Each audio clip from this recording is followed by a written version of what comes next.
Saansinaa eebbisu. Eebbi Ameen. hafuuraa isin argatu. Wangeela Ameen. Luqaas boqonnaa 5 baafanna. Wangeela Luqaas boqonnaa 5 lakkoofsa 1 irraa jalqabee hamma 10tti. Wangeela Luqaas boqonnaa 5 lakkoofsa 1 hanga 10. Nan dubbisa ergicha. Akkas jedha. Wal duukaa baafanna hundumtuu baafadhaa bakka jirtaniiti. Wangeela Luqaas boqonnaa 5 lakkoofsa 1 hanga 10tti dubbifna. Gaaf tokko Yesuus bishaan ciisaa Genesaaret jedhamu bukkee hin dhaabata ture. Namoonni baay'een immoo dubbii Waaqayyoo isarraa dhaga'uudhaaf wal dhiibuudhaan isatti bu'an. Bidiruun lama qarqara bishaanitti hidhamanii arge. Qurxummii qabduunis keessaa ba'anii kiyyoo isaanii inni quturan. Bidiroota sana keessaa isa kan Simoon yaabee, Simooniin bidiruu isaa bishaanitti buusee qarqara irraa xinnoo ishee gara gidduutti akka butuuf gaafate. Achumaan taa'ee bidiricha irraa jara hin barsiisa ture. Dubbii isaa erga dhaabee booddee Simooniin gara tuujjubichaatti hiiqii qurxummii qabuudhaaf kiyyoo keessan darbadhaa jedhe. Simoon immoo deebisee, yaa barsiisaa eda halkan guutuutti dadhabnee homaa sin qabne. Amma garuu erga ati dubbattee dubbii keetiif jedhee kiyyicha nan darbadhaa jedheen. Isaan kiyyoo isaanii yommuu darbatan kiyyoon isaanii hamma tarsa'uu ga'utti qurxummii danuu qabatan. Hiriyoonni isaanii bidiruu biraa keessa kan turan dhufanii akka isaan gargaaraniif hawwatan. Isaanis dhufanii fi baay'ina qurxummiitiif liqimfamuu hamma ga'anitti bidiroota lachuu qurxummiidhaan guutan. Simoon Phexros waan ta'e kana yommuu argee jilba Yesuusitti kufee, yaa gooftaa sitti dhiyaachuun anaaf hin ta'u. Ani nama cubbamaadha jedhe. Simoonii fi isaa wajjin kan turan hundinuu waa'ee qurxummii danuu qabachuu isaaniitiif naanii dinqisiifatan jedha. Amma sagalittaan dubbisee. Kallattiidhaan gara eebba keetiitti siqii kan jedhudha. Mata dureen irratti dubbadhu akka dubbiidhaaf nuu ta'utti mata dureen barbaachisaadha waan ta'eef gara eebba keetiitti siqi. Jechoota inni keessa jiran hedduutu mul'ata bakka kanatti. Taateen kuni Yesuus Kiristoos gara qarqara lagaa dhaqee iddoo sanatti bartoota isaa warra jalqabaa filachuudhaaf yommuu inni laga sanatti gadi bu'u argina. Laga qurxummii isaan qabuudhaaf jiran Phexrosiin fa'aa ilmaan Zebdiyoos utuu isaan achi jiranii gara isaanii dhaqe jedha. Irri keessi dubbichaa jechuudha.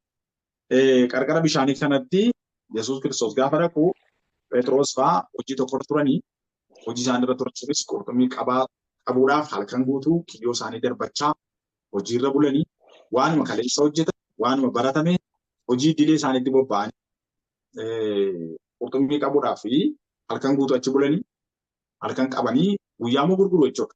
Guyyaan qabamtu qurxummii waan taate.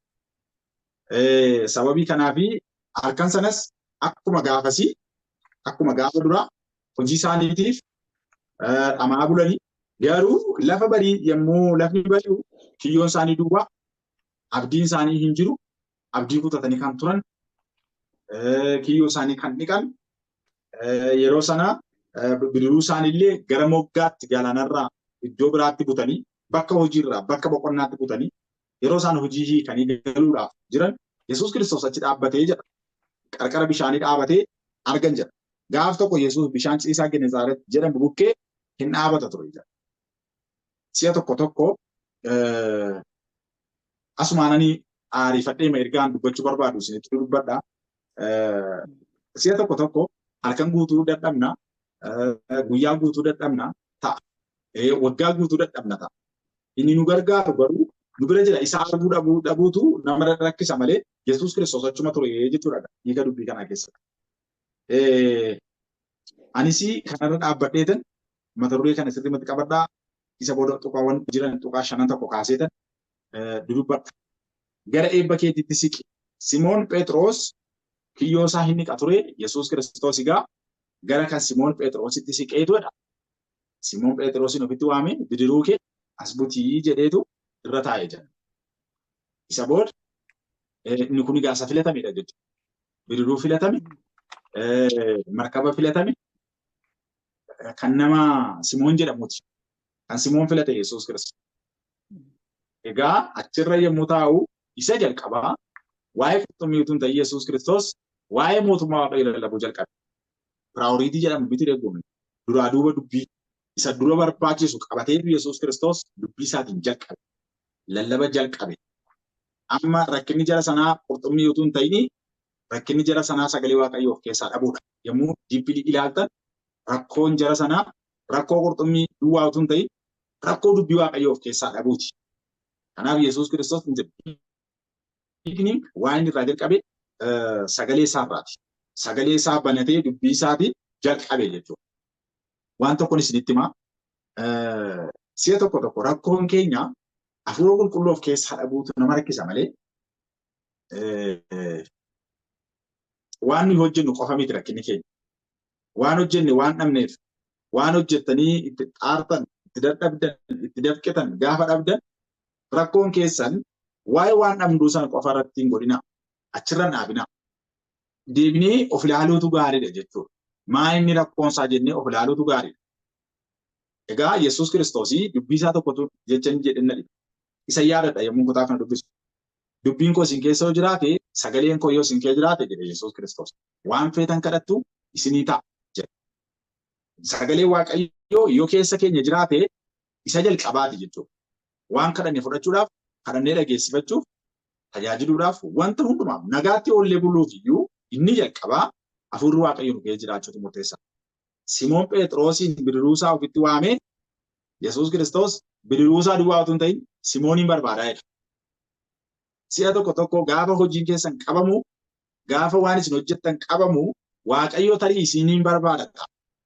Dhimmichi gocha sanaa wajjin, hojii sanaa wajjin utuu hin ta'in isinii wajjin dubbii qaba Waaqayyootu. Akkas jechuudha. Dubbii kana keessa akkuma nama jalqaba isinitti himu appilikeeshinii isaas waluu duubaan isinitti himaa deema. Macaafa qulqulluu gaa introdakshinii jira, liiteraalii jira, figuraatiivii jira, dhimma ijoo yookaan immoo meen poointii jira, boodii isa jedhamu jira. Lallaboo tokko keessayyuu. Ani garuu dhumarratti immoo appilikeeshinii yookaan konkuluutiin isa jedhamutu jira. Appilikeeshiniin har'a ergaa maalii nuu qaba isa jedhu. Ani gaa wanta kana hundumaa walumatti qabeetan daqiiqaa gabaabaa dudubbadha waan ta'eef isin namoota baay'ee dubbii Waaqayyoo beektan waan taataniif isin hin rakkisu. Kanaaf waan kana qabadhaa akka lallabaattan isinitti hima. Achuma keessan isinitti maal deema jechuudha. Appilikeeshinii isaas ergaa maalii nuu qaba Waaqayyoo isa jedhu waan duukaan hiikaa deema. Iddoo kanatti gaa Yesuus Kiristoosii bidiruu Phexros irra taa'ee kaayyoo isaa yommuu ilaaltan keessa isaa dhokata. Bidiruu isaa utuu hin ta'in Phexrosiin barbaada Yesuus Kiristoos. Sana booda irra taa'ee maal godhe jira sagalee wangeelaa barsiisuu jalqabe. Wangeelli immoo Yesuus Kiristoos mataa isaa. Dubbii Waaqayyoo lallabuu jalqabee jedha. Wanta hundumaa keessatti, gocha keessan keessatti gaafa dhabdan, gaafa qabaattan Yesuusin of dura aansaa. Isa kanaatu maalan isinitti hima. Yesuusin of dura aansaa. Bidiruun keessa na qabaatus haa dhabus garuu Yesuus Kiristoosii argamaa godhaa bidiruu keessa. Iddoo Yesuus Kiristoos irra boqotu haa ta'u lapheen keessa. Filatamoo ta'uutu isin irra jira. Bidiruu isa filatan, laphee isa filatan, yaada isa filatan. Macaafa qulqulluu keessatti Maariyaam kan jedhamtu haati gooftaa keenyaa Yesuus Kiristoos hafuurri qulqulluun dhufee ishee irra bu'ee jira. Dubartoota baay'ee jira. Hafuurri qulqulluun garuu hin filatee jira. Raajotas filatee waamaa ture Waaqayyo. Adda baafata jechuudha. Kanaaf bidiroota baay'ee ture kan Simoon Phexros irra taa'e dubbii Waaqayyo barsiise, itti dubbisaa barsiise booda bidiruusaa si'a lammaffaa buti gidduutti jedha. Si'a jalqabaa gara qarqaraatii gara gidduutti xiqqoo akka butu gara gidduurraa immoo isa dhumaa itti dubbisaa barsiise booda immoo gara tuujjubaatti siqi jedha. Si'a lama siqe bidiruun Phexros yommuu argitan. Qarqararraa gara gidduutti, gidduurraa gara tuujjubichaatti. Gara tuujjubichi gaa bakka qurxummiin jirudha jechuudha. Bakka wanti barbaadamu jiru. Dubbii Waaqayyoo duukaa siquun nuufata. Obboloota tokko waan isinitti himan. Dubbii Waaqayyoo duukaa aggaammiin keenya sagalee Waaqayyoo duukaa isteeppiidhaan siquu danda'u. Amma yeroo baay'ee hin argina waldaa keessatti namni dubbii Waaqayyoo nagaa sanumaa sooshaal miidiyaa irraa nagaa sanumaa hin kadhata achuma jira. Spiritual growth and spiritual maturity jedhan garuu jiru. Namni bilchina hafuuraan qabu namni hafuuratti guddataan adeema. Hafuuratti guddachuu jechuun waan baay'ee hineef miti. Dhoksaan dubbichaa akkuma gaariitti nuu galaa adeemuu jechuudha. waan nu bira jiru haalota jiran hundumaa manaa gochuu danda'uu jechuudha. Egaa biyya lafaa bituu danda'uu jechuudha. Bakka kanatti Simoon Phexros bidiruu isaa wajjin siqaa deeme. Gara eessaatti inni dhuma tuujubichatti siqe jira. Qurxummii qabuudhaaf inni dhuma ajaji sadaffaarra jiru qurxummii qabuudhaaf kiyyoo kee darbadhu jedhamtu hin ta'in kiyyoo keessan darbadhaa jedha. Ati amma gaafa nama tokko nama sadii taatanii yookaan lama taatanii dubbii waaqayyootiif jiraattan yookaan individuaalii gaafa qofaa keessan jiraattan maatii keessaniif bu'aadha. Eebbi nama waaqayyoof dhufu nama waaqayyo duwwaa gargaara miti. Fakkeenyaaf nuyi kadhannaa kadhannaan kun garuu kan nama tokko lamaa miti. Unuma qofaa fayyada miti. Maatii kun fayyada. Biyyan kee jiru kanaaf eebba. Mandara kanaaf eebba. Waldaan kee jiraadhuuf eebba. Isin akkas jechuudha. Simoon Phexros markabisa bidiruu isaa sun Yesuus Kiristoosiin baatee Yesuus Kiristoosiin available yookaan argamaa ture. Ajaja Yesuus Kiristoos ajaja hundumaa raawwataa ture. Darbadhaa yommuu jedhame garuu kan nama hundumaa ta'e. Kadhannaa yommuu kadhattan hin dadhabdu, hin tsoomna, hin kadhannaa, fuula waaqayyoo dura turraa. Bu'aan isaa garuu kan nama baay'eeti. Akkasi wangeelli. Wangeelli akkasi. Bu'aa ta'utu nurra jira. Abrahaamiifis bara kakuu keessaa waaqayyo maal jedhee eebba taata jedhee eebba nama baay'ee si godha. Ittiin jedheetu dubbata. Eebbaaf taata. Namni waaqayyoo bu'aadha. Obboleettii koo obboleessa koo bakka isin jirtanitti hirkaa tokkoon isinitti bakka jirtanitti biyya keessaa jiraadha. Biyya ambaas biyyoota alaas jiraadha. Dhaabbata gurguddaa keessaas hojjedha. Mana namootaa keessaas hojjedha. Miindaa gaariis argadha. Muraasas argadha. Inni kan biraa. Inni kan biraa. Garuu spiritual staatusiin keessan sadarkaan hafuuraa keessan guddachuutu irra jira. Gaafas eebba taatu namoota baay'eedhaaf. Warra bira jirtan sanaaf eebba taatu gaafas. Isin bu'aa taatu gaafas. Waa'ee Yoosef yaadadha. Yoosef biyya ormaatti biyya gaariin taane sanatti mana Fariyooniif iyyuu eebba ture. Fariyooniif iyyuu kallattii kenne. Mul'anni kun akkasa ta'u jedhe. Horii midhaan kana kaa'i jedhee abbaa mul'ataa ta'e biyya sanatti. Abbaa ergaa ta'e waaqayyo mataa isin godha. Inni jalqabaa garuu dubbii waaqayyoo of keessaa qabaachuu qaba. Sagalee waaqayyoo of keessaa qabaachuu isin fayyada. Argitanii yoo baay'ee kadhattan, yoo fuula waaqayyoo dura turtan, yoo laphee keessan sirriitti waaqayyoo qulqulleessitan, hafuurri waaqayyoo dhufee isinitti dubbata. Humni waaqayyoo dhufee isinitti haaressa. Simoon Phexros bidiruu isaa wajjin yommuu dhiyaatu qurxummii qabuudhaaf kiyyoo keessan darbadhaa jedhe Yesuus Kiristoos. Kiyyoo isaanii maal godhani? Kiyyoo nama tokko otoo hin ta'in kiyyoo nama baay'ee darbatan. Amma tarsa'uu gahuutti maal godhan jedhaa? Harkisanii jedhee dubbata. Kan na dhibu isa booda gara dhumaa kanarra yommuu dhuftan ilaaltan Simoon Phexros waan ta'e kana yommuu argee jedha jilba Yesuusitti kufee jedha lakkoofsa 8 irra. Jilba Yesuusitti kufeetu sitti dhiyaachuun naan ta'u ani nama cubbamaadha jedhe. Baay'ee kan nama dhibu of ilaaluu jalqabe jechuudha. Sababii tarii yommuu baay'ee xiyyeeffannoodhaan ilaaltan Phexros waan qurxummii baay'ee qabatee fi jilbeenfate laataa inni jedhu gaaffiidha iddoo kanatti. Qurxummii baay'ee waan qabataniif jedha itti tuuftanii yeroo dubbistan Simoonii fi isaa wajjin kan jiran hundinuu qurxummii danuu qabachuu isaaniitii fi naanii dinqisiifatan jedha. Dinqisiifannaan isaanii ammallee yommuu gara dhumaa kanarra ilaaltanii waan isaan dinqisiifataniif waan isaan Yesuus duratti jilbeenfatanii cubbuu isaanii himatanii tarii qurxummii baay'ee qabachuun isaan dinqisiiseera jechuudha. Obbolo tokko qabaachuu fi dhabuun argachuu fi dhabuun waaqayyoon iddoo isaas ol butuu hin hir'isus. Waaqayyo wajjin wal biran qabamu argachuu dhabu. Kan biraati kun waaqayyo waan waaqayyo ta'eef sagadamaaf, waan waaqayyo ta'eef gugguufamaaf, waan waaqayyo ta'eef hojjetamaaf malee waan arganneef gooftaadhaaf hojjenne waan dhabneef immoo jilbeenfachuun niif. Jilbeenfachuun keenya qabaachuu irratti utuu hin ta'in gooftummaa Yesuus Kiristoos beekuu irraa dhufuu qaba. Kanaaf jilbeenfannee isaaf sagaduun, jilbeenfannee isaaf hojjechuun waan arganne irratti ta'uu akka hin qabne isinitti himaasuma. Lakkoofsa 8 waan na dhibeef argatee jilbeenfatee jira. Jilbeenfachuun gaarii, argatanii galateeffachuun gaarii, garuu xiyyeeffannoon keenya sana rakkoodha jechuudha. Gara afuriitii dubbii isaa erga dhaabee booddee isa jedhu sana. Dubbii isaa erga dhaabee booddee Simoonii gara tuujubichaatti hiiqii qurxummii qabuuf kiyyoo kee darbadhu. Kiyyoo keessan darbadhaa jedha. Simoon immoo deebisee yaa barsiisaa edda halkan guutuu baay'ee itti dadhabne homaas hin qabanne amma garuu ergati jettee dubbii keetiif jenne maal goona kiyyicha hin darbanna kiyyicha hin darbadha jechuu jalqaba. Sammuu yaada edaa sana yaada Phexros yeroo sana si'a tokko dubbiin amma isinitti hime sana dubbii waaqayyoo itti dhageessanii booda haaromsi isinii dhufuu qaba. Haara'uu qaba sammuu namaa. Yesuus Kiristoosiin ammallee sirriitti hin bahin jira Phexros. Kiyyoo qabuudhaaf darbadhu yommuu inni jedhu kan inni jedhu argitanii edda kan guutuutti dadhabaa bullee yaasa. Kan jedhamaa jiru darbadhuudha kan inni kaasaa jiru garuu edda halkan guutuu dadhabaa bullee jedha. Waaqayyo immoo isa darbe yaadatinaa waan darbetti yaada keessan hin hidhinaa jedha Isaayyaas raajicha keessatti.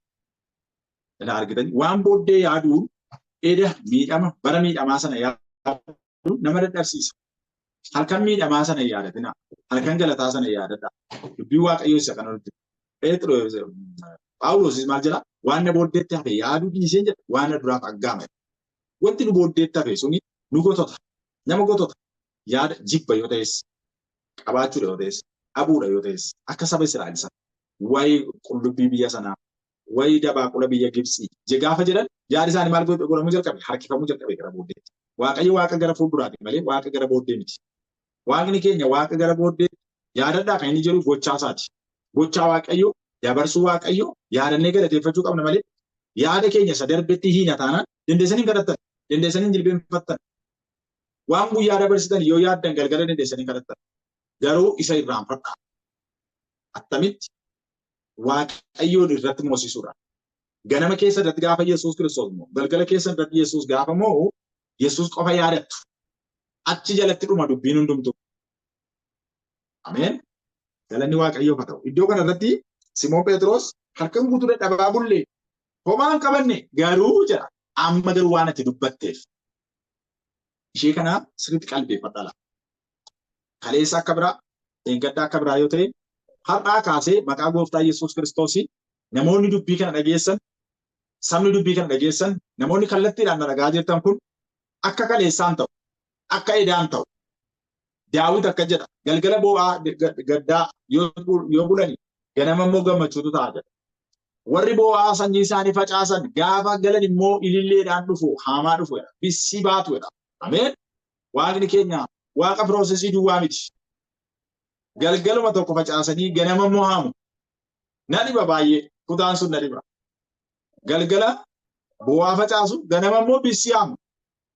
Galgaluma tokkotti faca'ee galgaluma tokkotti bilchaatee ganamatti immoo haamaaf gahe.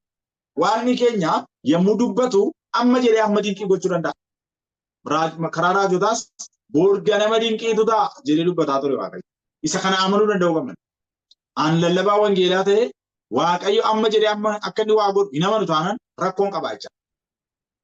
Waaqayyo amma jedhee amma nama jijjiiruu danda'a. Uumuu danda'a uumaadha inni. Soora yoo ta'e hin kenna. Jireenya yoo ta'e hin laata. Fayyaadha yoo ta'e hin laata. Biyya kana keessatti iddoo jirru kanatti akkitti Waaqayyo nu gargaaru dinqiidha. Irree isaan argaan, irree hojjechuu isaa, irree fayyisuu isaa, humna wangeela isaatii isa hojjetuun arga. Kanaafan biyya kana keessa taa'ee hojii wangeelaa hojjedha. Hafuurri Waaqayyo namatti dhiyaatee nama tajaajila obboloota hiriyyaa caalaa. Humni Waaqayyoo humna hojjetudha. Wangeelli humna hojjetu of keessaa qaba. Hin cabsa, hin jijjiira, hin haaressas. Ameen. Humni Waaqayyoo hin jijjiira. Humni Waaqayyoo hin fayyisa. Haleluuyaa. Obboloota koo galanni gooftaa keenyaaf. Wangeelli keenya humna qaba. Si'a tokko keessanitti yoo sagalee jechuu baattan illee akkasin akka jettan nan barbaada. Wangeelli keenya humna qaba akkasin jettan. Humna qaba. Humna keessa jira. Isa dhukkubfate hin fayyisa. Isa du'e hin kaasa. Dukkana hin ibsa. Seenaa namaa hin haaressa. Golgaa du'aa namarraa caccabsee bana. Haleluuyaa. Abidda namarraa dhaamsa. Hiyyummaa keessaa nama baasa. Iddoo kufanii ol nama kaasa. Yoo beelaan nama nyaachisa. Maatu dhibe wangeela keenya keessa. Wangeela Yesuus Kiristoos. Gatiin nabsiisuudha namni Waaqayyo.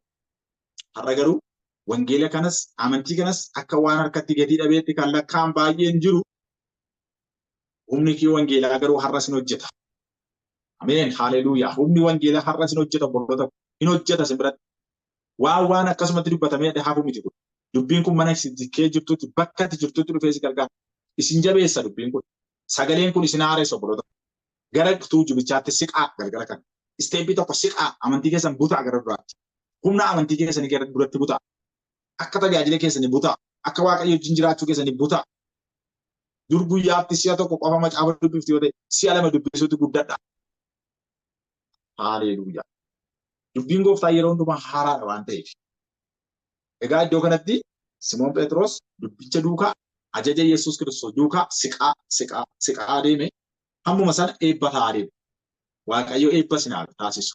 Eebbataa bakka jirtanitti gumii kana gidduutti amantoota kana gidduutti bakka hojjettanitti hafuurri gooftaa Yesuus Kiristoos isteeppii keessan jireenyaan hojii kan barattan kan hojjettan kan daldaltan kan immoo hojii wangeelaa hojjettan luboonni addana keessa jirtan raajoonni addana keessa jirtan faarfattoonni as keessa jirtan hafuurri Waaqayyo gara duraatti sinaafu galgala gara duraatti siquu isiniif eeyyee kiyyoo miicame fuudhee Yesuus Kiristoos hojii eegale kiyyoo miicamee kaa'ame maal biraa gadde obboleessa maal ilaala maalitti abdii kutattee jirta har'allee humni gooftaan hojjeta har'allee humni Yesuus Kiristoos hin hojjeta isatti lafni inni isatti lafni si bari'uu hin danda'u inni bakkalcha bari'ee ofii masaa aduun isa naangessu yeroon isa naangessu argachuuf dhabuun isa maata isa gochuu hin danda'u laga keerra gooftaan jira. Haleluuyaa. Iddoo kana irratti tuqaanani kaasu tuqawwan gurguddaa sadiin bakka kanatti kaasee isinitti dubbachuu barbaada. Tuqaanni jalqabaa Simoon Phexrosiif yeroo jalqabaa irratti iddoo jijjiiramaa argina. Simoon Phexrosiif bakka jijjiiramaa argina isa jalqabaa. Bakka jijjiiramaa jechuun jalqaba kiyyoo isaa darbachaa ture garuu karaan ittiin darbate gaariin turre bitaarra ture jedha. Yesuus Kiristoos gara isaa dhufee gara mirgaarra kiyyoo kee darbadhu ittiin jedhee itti dubbate. Gara mirgaarra kiyyoo kee darbadhu kana keessatti maal arginaa? Jijjiiramuu iddooti. Hafuurri Waaqayyoo gaafa gara namaa dhufu jijjiirama iddoo namaa laata. Tuqaani lammaffaan addana irratti arginu gara eebbaatti siquu isaati. Bidiruu isa jalqabaa qarqara galaanaa ture, miicamaa ture, hidhamaa ture kiyyoon sun. Dhumarratti garuu Yesuus Kiristoos gaafa dhufu gara gidduutti buti jedhee gidduurraa gara tuujuba galaanaatti buti. Tuujuba galaanaarraa immoo gara qurxummiitti kiyyoo kee darbadhu kan jedhu dhufe jechuudha. Qajeelfamni dubbii Waaqayyoo toora tooraan inni dhiyeessu kun Simoon Phexrosiin butaa deeme.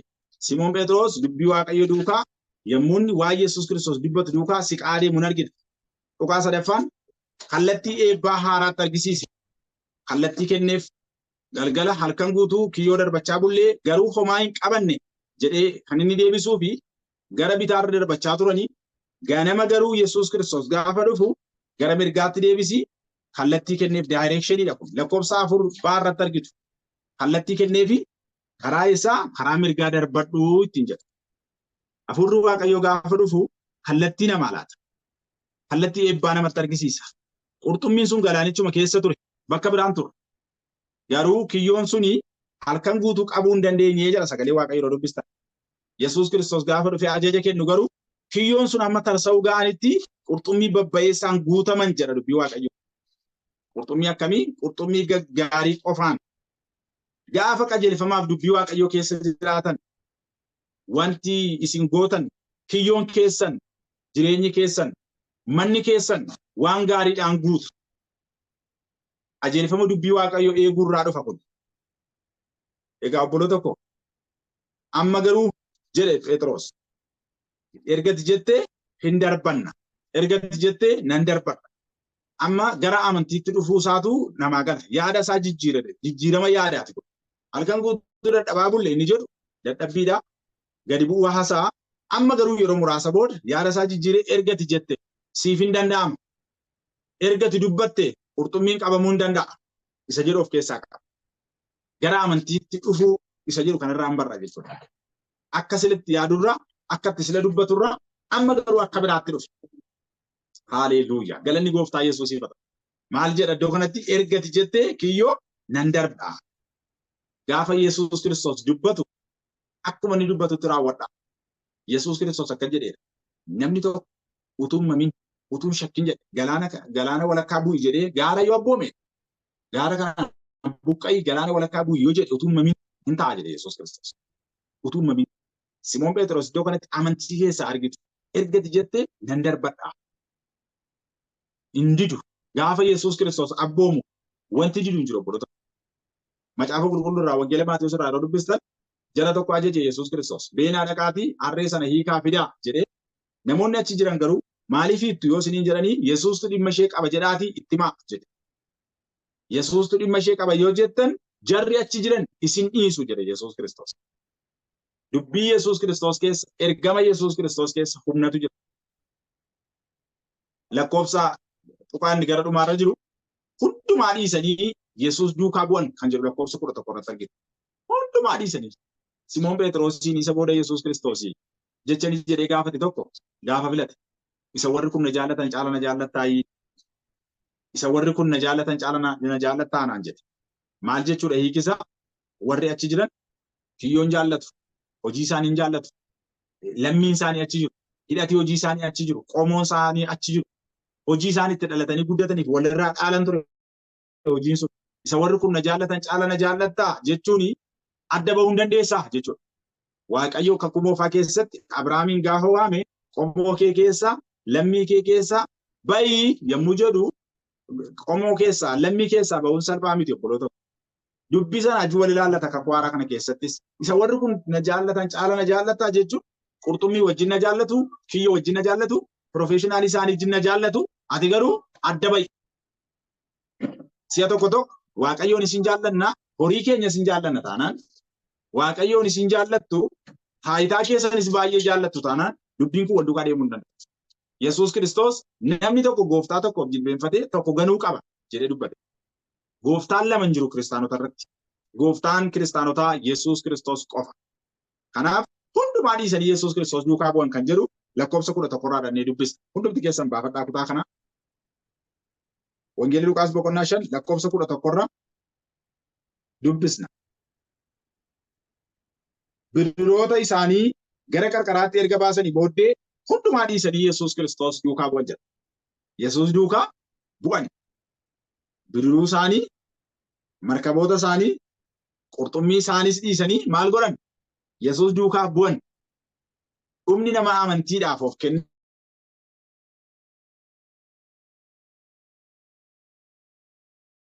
Yesuusiif of kennee Yesuus biratti hafe akka isaan isa bira turan gaafate Yesuus. Yesuus Kiristoos nuu kennee nu sooree nu guddisee akka nu isa biraa deemnu nu barbaada. Akka nu isa biratti hafu nu barbaada Waaqayyo. Waaqayyo dhuma tajaajila keenyaa, dhuma dadhabbii keenyaa, dhuma sasin hojjettanii, dhuma sasin fuula isaa dura turtanii mana isaa keessa haa godhu. Namoonni baay'een Waaqayyo bira dhufu hin fudhatu hin deemu. Seenaa Yihuudaan na dhiba yommuu kutaa kana dubbisu. Yihuudaan biddeen afaan kaa'ata tokko qofaan Yesuus biraa gale. Waggaa 3 oliif Yesuus Kiristoos wajjin ture. Yesuus biraa hojjechaa ture. Yesuus wajjin oolee bulaa. Halkaniif guyyaan jedhu garuu hojii isaa hiikee qonnaan bulaa ture. Hojii isaa hiikee Yesuus Kiristoos duukaa bu'e. Guyyaa tokko garuu Yesuus akkasitti hin jedhe. Buddeena afaan isa kaa'etu dhaqii waan barbaadde waan feete sana raawwadhu Yihuudaa ittiin jedhe Yesuus Kiristoos. Yihuudaan biddeen afaan kaa'atu tokko Yesuus harkaa fudhatee ture. Gadi ba'e dhaqee birrii 30 isa gurgure qarshii 30 deebi'ee dhufeedha. Biddeen afaan kaa'ata tokkoon galee Yihuudaan. Dhumni isaa biddeen gurshaa tokko. Dhumni keenya biddeen gurshaa tokko miti. Manaa miti waan argannu miti. Mootummaa bara baraa jireenya bara baraa Kiristoos biratti gonfoo ulfinaa gonfoo warra mo'anii fudhachuudhaaf. Waldaan kiristaanaa sabni Waaqayyoo warri kallattiidhaan geggeessitoonni as keessa jirtan luboonni addana kee jirtan dhagaa dhumni keenya biddeen afaan kaa'atu tokko tun ta'in waan nyaannu waan dhugnu tun ta'in dhumni keenya mootummaa Waaqayyootiif jabaadhaa hojjedhaa abdiin kutatinaa waan nama loluuf nama qoru baay'eetu jira. Hafuura namaatti kan bu'u yaada namaatti bu'aa kan oolu jireenya namaatti bu'aa kan oolu amantii namaa kan qoru hedduudha. Kanaaf harka hin laatinaa. Kanaaf qalbii keessan hin kenninaa. Obboloota jabaadhaa. Hangafoonni addana kee jirtan luboonni jabaadhaa. Hojjettoonni wangeelaa hangafoonni koo jabaadhaa. Dubbii Yesuus Kiristoos qabadhaa. Dubbiin kun hundumaa dhiisanii Yesuus duukaa bu'an isa jedhu nan xumure. Dhumni ijoollee Waaqayyoo, dhumni Phexros fa'aa mana Waaqayyoo keessatti nyaataan utuu hin ta'in, qurxummiidhaan utuu hin ta'in, Yesuus duukaa bu'uudhaan xumuran adeemsa isaanii. Waaqayyo dhuma keenya haa tolchu.